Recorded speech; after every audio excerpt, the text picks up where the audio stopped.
세계적인 물리학자 스티븐 호킹 박사, 하늘의 별이 되어 돌아가셨죠. 전 세계적으로 추모 열기가 뜨겁습니다. 그런데 막상 호킹 박사가 어떤 연구 업적을 남긴 건지 이걸 좀 정확히 잘 모르는 분들 많으셔서 오늘 한국우주환경과학연구소 이태형 소장 모시고요. 좀 궁금증 풀어보겠습니다. 이태형 소장 어서 오십시오. 네, 안녕하십니까. 네. 사실 그 루게릭병 또 휠체어에서 이렇게 눈동자로 소통하던 그렇죠. 이제 그 모습으로 우리는 많이 기억하지 어떤 업적이 있는 분인지 잘 몰라요. 네네네. 과학계에서 어느 위치에 계셨던 분이라고 말하면 됩니까? 기본적으로 이제 뉴턴, 아인슈타인의 계보를 잇는 뉴턴은 만유인력의 법칙을 만드시고 아인슈타인의 상대성 이론을 만들었던 20세기 최고의 과학자. 그럼 21세기 대표하는 최고의 물리학자가 누구냐라고 한다면 이제 일반인들은 거의 이 스티븐 호킹 박사를 꼽는 경우가 많거든요. 물론 이제 물리학에도 여러 가지 분야가 있기 때문에 이제 호킹 박사가 연구했던 분야에 대해서 또 그렇게 좋아하지 않는 분들도 계시고 질투하는 분도 계시겠지만 그래도 아마 현존했던 가장 위대한 천재였다. 여기에 대해서는 대부분 동의하는 것 같습니다. 네네네.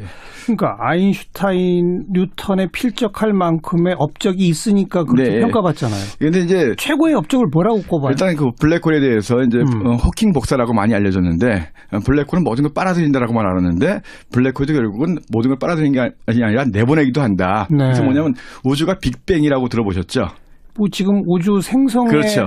하나의 점에서 우주가 대폭발을 일으켜서 이제 만들어진 거다. 그렇어요. 근데 왜 그렇고 어떻게 이렇게 일어날 수 있는가? 사실 그렇게 듣긴 했지만 이해하는 분들이 없어요. 근데 이제 아인슈타인이 처음에 연구했던 부분이 바로 뭐냐? 이 스티븐 호킹 박사가 이 블랙홀 자체가 빨아들여 가지고 한 점으로 다 모으는 거예요. 그 이제 특이점이라고 하는데 그래서 모든 물질이 블랙홀이 한 점으로 모인다. 그럼 반대로 시간을 거꾸로 돌리면 한 점에서도 다 나올 수 있지 않겠는가? 그래서 빅뱅의 그렇죠. 빅뱅이 자체가 일어났던 시작이 블랙홀과 같은 원리가 아니겠느냐. 그래서 블랙홀은 모든 물질을 빨아들여서 한 점, 특이점이라고 하는 한 점으로 모으게 하는 건데 그 반대 과정을 갖다가 되돌리면 그것이 바로 우주의 기원인 빅뱅이 아니겠느냐. 근데 그것도 증명을 해내기도 하고. 그래서 사실은 어려운 그런 걸 증명한다는 건 어떻게 수학이죠. 수학으로 해서 이제 수학을 공식이기 때문에 보통 그분들이 쓰는 수학을 이해할 수 있는 사람들이 정말 전 세계적으로 0.1%도 안 되는 그런 분들이긴 하겠지만 아무튼 간에 수학이라는 것은 거의 예술적인 부분인데 수학의 수식으로서 이런 것들을 증명해내는 부분이니까 그러면서 블랙홀 자체가 모든 것을 빨아들이는 것만이 아니라 내보내기도 한다. 그래서 이제 그걸 호킹 복사인데 그것도 호킹 복사. 복사라는 것은 이제 내보낸다는 거잖아요. 모든 물질은 빛을 냅니다. 선생님도 빛을 내보내고 있거든요. 우주에서 온도가 절대 온도로 0도가 아닌 것들은 다 뭔가 복사한다고 해서 빛을 내보내거든요. 에너지를 내보낸다? 그렇죠. 빛을 내보내는 거죠. 빛이다. 그렇죠. 그래서 이제 별만 빛나는 것이 아니라 우리가 그래서 사람 어디 가면 적외선 카메라로 온도 감지하고 그러잖아요. 그래서 우주의 온도가 영하 270도 정도 되는데 절대 온도가 영하 273도예요. 그래서 더 이상 내려갈 수 없는 그러니까 영하 273도가 아닌 다음에는 조금 이제 다 빛을 내는 거거든요. 그래서 블랙홀도 온도가 0이 아니다. 그래서 블랙홀도 당연히 온도가 0이 아니니까 뭔가 나올 수 있지 않겠는가. 그래서 그걸 수학적으로 또 증명을 했던 부분이고 저 어려운 얘기지만 그래서 기본적으로 모든 건 다 빛을 낼 수 있다 하는 그런 부분들. 그러니까 블랙홀이 빨아들이기만 하는 게 아니라 내보낸다. 그렇죠. 근데 그거 연구가 중요한 이유는 그게 빅뱅 이론의 기초가 되기 때문에 그렇죠. 이렇게 되면 되는 거예요. 그리고 이제 그래서 사실 우리가 블랙홀 많이 들었지만 그리고 초등학생들 정도면 가장 관심 있는 것 중에 하나가 블랙홀이잖아요. 블랙홀이 뭔가? 저는 솔직히 그거 잘 모르겠어요. 그러니까 제가 간단하게 설명드리면 별이 영어로 스타잖아요. 스타라고 하는 건 스스로 타는 건데 수소가 타는 거예요. 타다 보면 점점 무거운 물질로 바뀝니다. 그래서 마지막에 이제 철이 되거든요. 별 속에 무거운 철이 마지막에 남아요. 그래서 별이 점점 진화하다 보면 나중에 늙게 되면 가운데 철이 많아지거든요. 그래서 마지막에 이제 폭발을 하게 되는데 아주 큰 별들, 태양보다 한 수십 배 되는 별들은 폭발한 다음에도 중심에 철이 굉장히 많겠죠.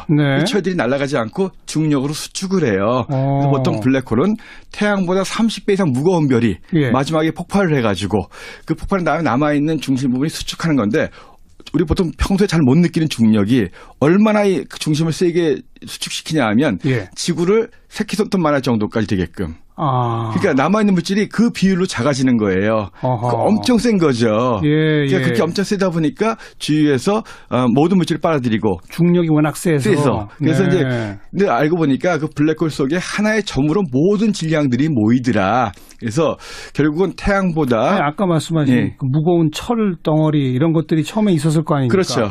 그것들도 점점 우그러들고 그러니까 작아진다. 우리가 우리가 알고 있는 게 원자라는 게 있잖아요. 네. 원자 안에는 원자 핵이 있죠. 네. 이게 보면 원자라는 크기가 10의 마이너스 한 10승미터쯤 돼요. 예, 예. 10의 마이너스 10승이요. 예. 근데 그 안에는 원자 핵이라는 건 또 10의 마이너스 한 15승쯤 됩니다. 예. 근데 그 자체가 공간이 그래도 꽤 있잖아요. 예. 그것이 이제 수축이 되는 거죠. 그래서 원자에 도이던 전자들이 핵에 붙어버리고 그러면 이게 플러스 마이너스 재료가 되죠. 네. 이걸 중성자라고 해서 그런 별들을 중성자 별이라고 하는데 예. 이것이 더 짜부가 되는 거죠. 압축이 돼가지고 아예 그냥 엄청나게 밀도가 높은 거의 밀도가 무한대가 되는 거거든요. 그러니까 이해하지 마시고 그냥 뚱뚱한 별의 시체인데 예. 지구 정도 크기를 새끼손톱만큼 압축을 시키면 네, 블랙홀이 네. 된다. 그러니까 그만큼 중력이 사실 엄청 그 블랙홀의 존재는 지금 확인되어 그렇죠. 있죠. 그러니까 사실 블랙홀 자체가 나오진 않죠. 우리가 호킹 복사는 증명이 안 되지만 블랙홀이 빠르게 회전하거든요. 하루에 한 바퀴 도는 지구를 손톱만하게 작게 만든다면 그 돌아가는 회전력이 그대로 있으니까 예. 거의 뭐 광속에 가까울 정도 빠르게 회전하거든요. 예. 그리고 빠르게 회전하니까 엄청나게 주변에서 빠르게 물질들이 회전하면서 빨려 들어가는 거예요. 예. 빨려 들어가는 물질들끼리 충돌하겠죠. 예. 그 주변에서 빛이 나오는 거거든요. 그것까지는 우리가 확인한 확인된 거죠. 거죠. 그래서 이제 그 우주의 망원경을 띄어가지고 그런데 나오는 감마선이라든가 X선 같은 거, 네. 블랙홀로 빨려 들어가는 물질들에서 나오는 그런 감마선이나 X선 같은 거를 갖다가 이제 우리가 우주 망원경으로 이제 관측을 하거든요. 네, 그래서 네. 100개가 넘는 이런 블랙홀들이 발견이 됐고 또 은하계의 중심에는 보통 이런 블랙홀보다도 이 질량이 한 수백만 배에서 억 배 이상 되는 뭐 이제 엄청나게 거대한 자이언트 블랙홀이라는 것도 있고 어허. 블랙홀의 존재는 이미 다 입증이 됐는데 예. 다만 우리가 몰랐던 것은 그 안에가 어떻게 되느냐. 사실 그렇잖아요. 지구가 어떻게 손톱만을 질 수 있느냐. 그것이 또 어떻게 한 점으로 모이느냐. 이런 것들에 대해서는 거의 이해를 못하는 부분이고 예. 아직까지도 블랙홀 속이 어떻게 이루어져 있다. 이건 사실 계속적으로 뭐 연구해야 될 대상인데 모르죠. 그거는. 모르죠. 근데 다만 블랙홀에서 이런 것들이 이 블랙홀도 온도를 가지고 있으면서 블랙홀도 복사를 한다. 뭔가 나온다. 이제 그런 부분인데 이게 이제 호킹 복사라는 거예요. 블랙홀은 확인됐다고 아까 하셨잖아요. 예. 근데 그 블랙홀에서 뭔가 나오는 걸 포착해낸 건 아직 그건 없는. 없죠. 그게 왜냐하면 호킹 박사가 그래서 노벨상을 못 받았어요. 아인슈타인 박사는 1921년도에 노벨상을 받았거든요. 예. 물론 아인슈타인 박사도 상대성 이론으로 받은 게 아니라 광전 효과라고 해가지고 빛을 쪼여주면 거기서 이제 포톤이라고 하는 게 빛에 의해서 전기가 흐른다는 거. 네. 그래서 이제 광전 효과를 가지고 노벨상을 받았는데 이 호킹 박사는 이 아직 호킹 복사는 유명한 업적을 남겼지만 예. 증명을 못하는 거예요. 증명을 못하면 노벨상을 못 받거든요. 아까 수학적으로는 증명했다고 네, 그랬잖아요. 실제로 수학적으로 나왔지 현실적으로 증명이 안 되니까 입증이 안 되니까 그래서 네. 사실 뭐 그리고 이제 이미 돌아가셨기 때문에 돌아가신 분한테는 노벨상 안 드리거든요. 네, 그래서 네. 호킹 박사는 그 위대하지만 노벨상을 못 받은 거고. 알겠어요. 그래서 이제 간단하게 설명드리면 왜 이게 입증이 안 되냐 하면 호킹 복사가 일어나려면 블랙홀이 다 빨아들인다 그랬잖아요. 네네. 나오려면 빨아들이는 것보다 나오는 게 많아야 되겠죠. 그래야 눈에 보이겠죠. 그렇죠. 포착이 되겠죠. 그렇죠. 근데 호킹 박사가 주장한 건 뭐냐면 호킹 복사가 일어나려면 최소한 온도가 어느 정도 온도에 따라서 나오는 게 있다라고 했죠. 네. 근데 우주의 온도가 영하 한 270도라고 했잖아요. 예. 영하 270도보다는 높아야지만이 이것이 내보내는 것이 나오거든요. 예. 왜냐하면 온도가 있다는 것은 에너지가 있다는 거기 그렇죠, 때문에 그렇죠. 그래서 블랙홀이 다 빨아들이는데 블랙홀의 온도가 영하 270도보다 높으면 먹는 것보다 나오는 게 더 많을 텐데 예. 그러려면 블랙홀의 크기가 얼마나 작아야 되냐면 블랙홀은 작으면 작을수록 온도가 높아요. 표면의 중력이 높다는 건데 예. 얼마나 작아져야 되냐 하면 우리 지구 정도 질량이 돼야 되는 거예요. 네, 아까도 네. 말씀드렸지만 블랙홀이 되려면 태양 질량의 최소한 3배 이상은 돼야지만이 블랙홀의 무게가 그렇게 되는 건데 질량이 태양의 질량이 지구보다 한 3, 40만 배 되거든요. 아이고. 그런데 지구 정도 되는 크기의 블랙홀을 찾아야 되거든요. 예. 이 미니 블랙홀이거든요. 예. 찾기도 어려울 뿐만 아니라 예. 그런 것이 실제로 존재하는지도 모르겠고 그러니까 분명히 수학적으로는 맞는 말인데 지구 정도 크기의 블랙홀이 있다라고 한다면 좋습니다. 예, 어려운 얘기죠. 그러니까 근데 그 가장 유명한 블랙홀에서도 에너지가 나온다, 빛을 낸다를 이 연구 업적을 낸 게 1974년이더라고요. 그렇죠. 이제 1970. 그럼 그 74년부터 최근까지는 주로 또 어떤 연구를 하신 거예요? 그러니까 기본적으로 이제 블랙홀하고 이제 양자 역학이라고 해가지고 이 양자 역학이라고 하는 것은 이제 결국은 눈에 안 보이는 아주 미립자들, 뭐 원자 안에 있는 전자 이런 세계거든요. 네. 우주를 갖다가 우주를 이런 양자 역학으로 또 이제 한번 설명하려는 양자 우주론 연구를 하고 그러셨거든요. 그러니까 우리가 진공이라고 하면 아무것도 없는 것 같잖아요. 근데 이 호킹 박사가 이야기하는 양자 역학 속에서는 우주에는 에너지가 있을 거 아니에요.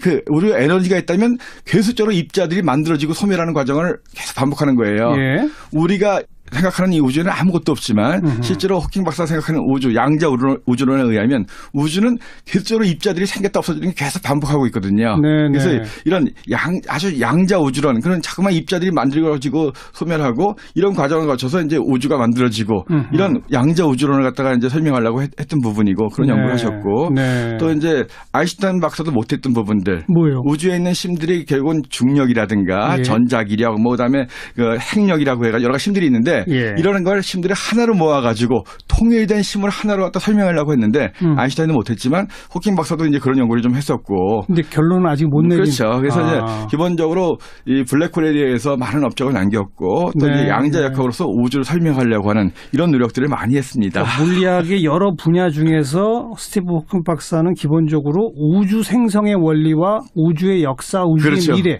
이거에 초점을 맞추셨던 분이군요. 그러니까 그래서 사실은 이걸 갖다가 보통 사람들은 뭐 컴퓨터에 두드려도 어려운 얘기를 머릿속으로 다 그걸 계산하시면서 하는 게 웬만한 슈퍼컴퓨터보다도 머리가 훨씬 더 좋으신 것 같아서 저희도 뭐 감히 뭐 이해하기 어렵습니다.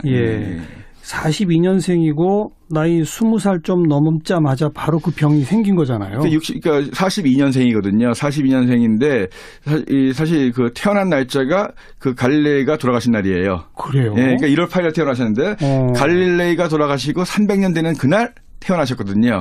근데 또 이번에 돌아가신 날짜는 또 아주 우연하게 아인슈타인이 태어난 날이죠. 글쎄 말이에요. 그래서 이 역시 천재들끼리 뭔가 소환 날짜가 있는 것이 아닌가.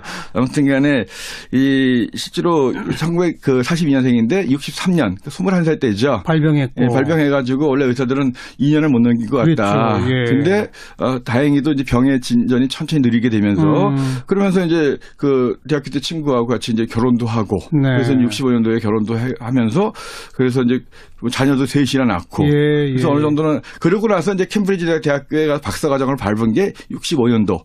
발병하고 나서 남들은 2년 후면 죽을 거라고 했는데 그 2년 후에 박사과정을 밟으면서 이제 물리학 연구를 하게 됐던 거고. 그러니까 호킹 박사는 그랬던 것 같아요.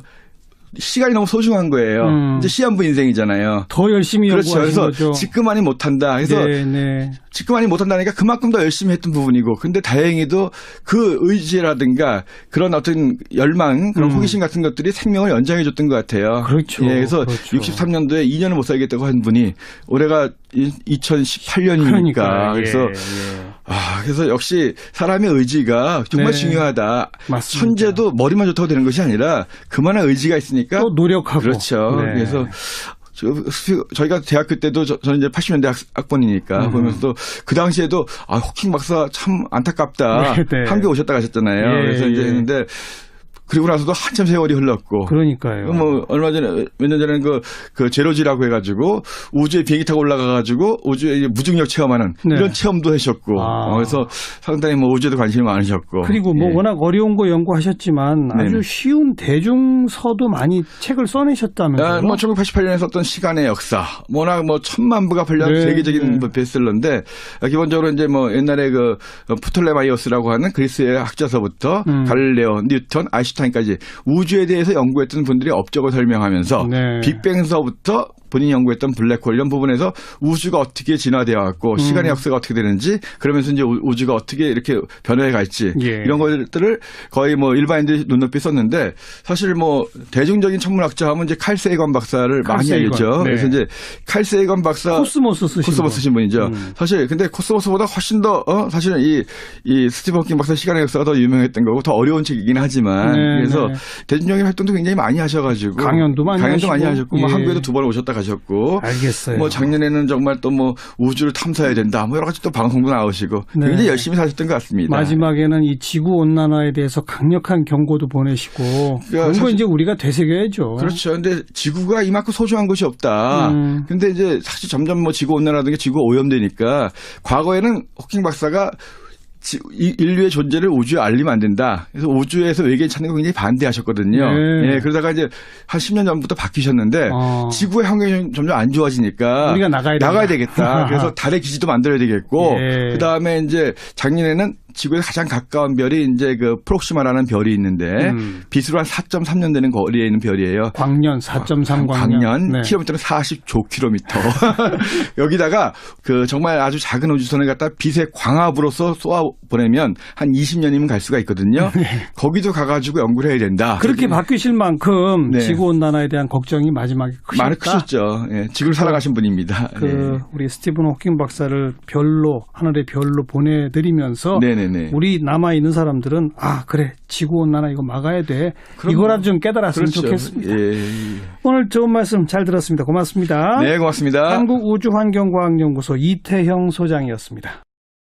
타인 뉴턴에 필적할 만큼의 업적이 있으니까 그렇게 네. 평가받잖아요. 그런데 이제 최고의 업적을 뭐라고 꼽아요? 일단 그 블랙홀에 대해서 이제 호킹 복사라고 많이 알려졌는데 블랙홀은 모든 걸 빨아들인다라고만 알았는데 블랙홀도 결국은 모든 걸 빨아들이는 게 아니라 내보내기도 한다. 네. 그래서 뭐냐면 우주가 빅뱅이라고 들어보셨죠? 뭐 지금 우주 생성에 그렇죠. 하나의 점에서 우주가 대폭발을 일으켜서 이제 만들어진 거다. 그렇어요. 근데 네. 왜 그렇고 어떻게 이렇게 일어날 수 있는가? 사실 뭐 그렇게 듣긴 했지만 네. 뭐 이해하는 분들이 없어요. 근데 예. 이제 아인슈타인이 처음에 연구했던 부분이 바로 뭐냐? 이 스티븐 호킹 박사가 이 블랙홀 자체가 빨아들여 가지고 한 점으로 다 모으는 거예요. 그 이제 특이점이라고 하는데 네. 그래서 모든 물질이 블랙홀이 한 점으로 모인다. 네. 그럼 반대로 시간을 거꾸로 돌리면 한 점에서도 다 나올 수 있지 않겠는가? 그래서 빅뱅의 그렇죠. 빅뱅이 자체가 일어났던 시작이 블랙홀과 거의 같은 원리가 아니겠느냐. 그래서 블랙홀은 모든 물질을 빨아들여서 한 점, 특이점이라고 하는 한 점으로 모으게 하는 건데 그 반대 과정을 갖다가 되돌리면 그것이 바로 우주의 기원인 빅뱅이 아니겠느냐. 근데 그것도 네. 증명을 해내기도 하고. 그래서 네. 사실은 뭐 어려운 그런 걸 일이죠. 증명한다는 건 어떻게 수학이죠. 수학으로 해서 이제 수학을 공식이기 때문에. 세계적인 물리학자 스티븐 호킹 박사 하늘의 별이 되어 돌아가셨죠. 전 세계적으로 추모 열기가 뜨겁습니다. 그런데 막상 호킹 박사가 어떤 연구 업적을 남긴 건지 이걸 좀 정확히 잘 모르는 분들 많으셔서 오늘 한국우주환경과학연구소 이태형 소장 모시고요. 좀 궁금증 풀어보겠습니다. 이태형 소장 어서 오십시오. 네, 안녕하십니까. 네. 사실 그 루게릭병 또 휠체어에서 이렇게 눈동자로 소통하던 그렇죠. 이제 그 모습으로 우리는 많이 기억하지 어떤 업적이 있는 분인지 잘 몰라요. 네네네.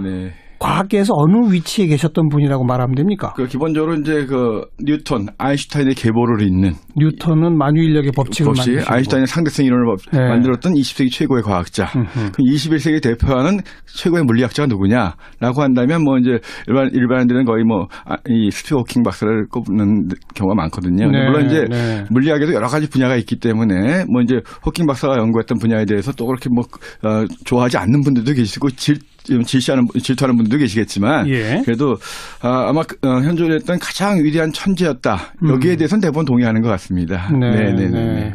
그러니까 빅뱅 이론의 기초가 되기 때문에 그렇죠. 이렇게 되면 되는 거예요. 그리고 이제 그래서 사실 우리가 블랙홀 많이 들었지만 그리고 초등학생들 정도면 가장 관심 있는 것 중에 하나가 블랙홀이잖아요. 블랙홀이 뭔가? 저는 솔직히 그거 잘 모르겠어요. 그러니까 제가 간단하게 설명드리면 별이 영어로 스타잖아요.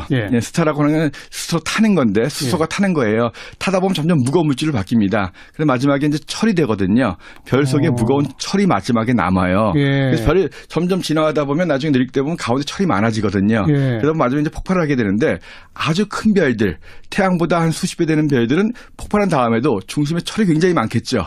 이 철들이 날아가지 않고 중력으로 수축을 해요. 그래서 보통 블랙홀은 태양보다 30배 이상 무거운 별이 마지막에 폭발을 해가지고 그 폭발한 다음에 남아있는 중심 부분이 수축하는 건데 우리 보통 평소에 잘 못 느끼는 중력이 얼마나 그 중심을 세게 수축시키냐 하면 예. 지구를 새끼손톱만할 정도까지 되게끔. 아. 그러니까 남아있는 물질이 그 비율로 작아지는 거예요. 그러니까 엄청 센 거죠. 예, 그러니까 그렇게 엄청 세다 보니까 주위에서 모든 물질을 빨아들이고 중력이 워낙 세서. 그래서 네. 이제 근데 알고 보니까 그 블랙홀 속에 하나의 점으로 모든 질량들이 모이더라. 그래서 결국은 태양보다 아니, 아까 말씀하신 네, 보통 그분들이 쓰는 수학을 이해할 수 있는 사람들이 정말 전 세계적으로 0.1%도 안 되는 그런 분들이긴 하겠지만 네네. 아무튼 간에 수학이라는 것은 거의 예술적인 부분인데 수학의 수식으로서 이런 것들을 증명해내는 부분이니까 그러면서 블랙홀 자체가 모든 것을 빨아들이는 것만이 아니라 내보내기도 한다. 예. 그래서 이제 그걸 호킹 복사인데 그것도 호킹 복사. 복사라는 것은 이제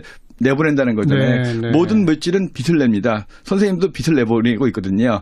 우주에서 온도가 절대 온도로 0도가 아닌 것들은 다 뭔가 복사한다고 해서 빛을 내보내거든요. 에너지를 내보낸다. 그렇죠. 빛을 내보내는 거죠. 빛이다. 그렇죠. 그래서 예. 이제 뭐 별만 빛나는 것이 아니라 우리가 그래서 사람 어디 가면 뭐 적외선 카메라로 뭐 온도 감지하고 그러잖아요. 그래서 우주의 온도가 영하 270도 정도 되는데 네. 절대 온도가 영하 273도예요. 예. 그래서 더 이상 내려갈 수 없는. 그러니까 영하 273도가 아닌 다음에는 조금씩 다 빛을 내는 거거든요. 예. 그래서 블랙홀도 온도가 0이 아니다. 그래서 블랙홀도 당연히 온도가 0이 아니니까 뭔가 나올 수 있지 않겠는가. 예. 그래서 그걸 수학적으로 또 증명을 했던 부분이고. 예. 참 어려운 얘기지만 그래서 기본적으로 모든 건 다 빛을 낼 수 있다. 그런 부분들. 아, 그러니까 블랙홀이 빨아들이기만 하는 게 아니라 내보낸다. 그렇죠. 근데 그거 연구가 중요한 이유는 그게 예. 무거운 철 덩어리 이런 것들이 처음에 있었을 거 아닙니까? 그렇죠. 그것들도 점점 우그러들고 작아진다. 우리가 알고 있는 게 원자라는 게 있잖아요. 네. 원자 안에는 원자 핵이 있죠. 네. 이게 보면 원자라는 크기가 10의 마이너스 한 10승미터쯤 돼요. 예, 예. 10의 마이너스 10승이요. 예. 근데 그 안에는 원자 핵이라는 건 또 10의 마이너스 한 15승쯤 됩니다. 예. 근데 그 자체가 공간이 그래도 꽤 있잖아요. 예. 그것이 이제 수축이 되는 거죠. 그래서 원자에 도이던 전자들이 핵에 붙어버리고 그러면 이게 플러스 마이너스 제로가 되죠. 네. 이걸 중성자라고 해서 그런 별들을 중성자 별이라고 하는데 예. 이것이 더 짜부가 되는 거죠. 압축이 돼가지고 아예 그냥 엄청나게 밀도가 높은 거의 밀도가 무한대가 되는 거거든요. 그러니까 이해하지 마시고 그냥 뚱뚱한 별의 시체인데 예. 지구 정도 크기를 새끼손톱만큼 압축을 시키면 네, 블랙홀이 된다. 그러니까 그만큼 중력이 사실 엄청 그 블랙홀의 존재는 지금 확인되어 그렇죠. 있죠. 그러니까 사실 블랙홀 자체가 나오진 않지. 우리가 호킹 복사는 증명이 안 되지만 블랙홀이 빠르게 회전하거든요. 하루에 한 바퀴 도는 지구를 손톱만하게 작게 만든다면 그 돌아가는 회전력이 그대로 있으니까 예. 거의 뭐 광속에 가까울 정도 빠르게 회전하거든요. 예. 그리고 빠르게 회전하니까 엄청나게 주변에서